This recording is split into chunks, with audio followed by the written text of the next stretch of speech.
Gadis beruntung, pacarnya beri 21 hadiah di hari ulang tahun, effort dia memang the best. Luar biasa usaha lelaki Malaysia ini untuk menyenangkan hati pujaan hati. Bagaimana tidak, saat hari ulang tahunnya, gadis ini diberi 21 macam hadiah oleh sang pacar.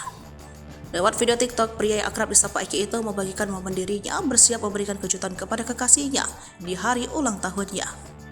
Dikutip dari salah satu sumber, pada Kamis 15 Februari 2024, pacar Eki berulang tahun yang ke-21 tahun. Ia pun menyiapkan 21 macam hadiah untuk sang pacar. Bahkan Eki terlihat mencoba membuat kotak kado berbentuk es krim. Dengan bawaan sebanyak itu, Eki sampai menyewa mobil untuk membawa hadiahnya. Tak hanya hadiah, Eki ternyata juga menyiapkan bunga.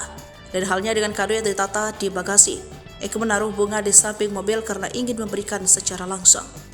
Perjalanan Eki dimulai dari Segamat menuju Permas Jaya. Namun sayang tiba-tiba mobil yang disewanya mogok, ia pun berhenti di pinggir jalan.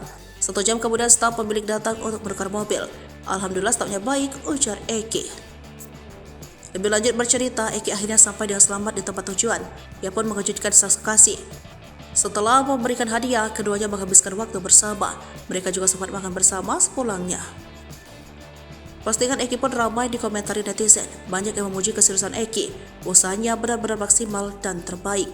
Mereka pun mendoakan agar pasangan tersebut berbahagia dan hubungan mereka langgeng hingga pelaminan.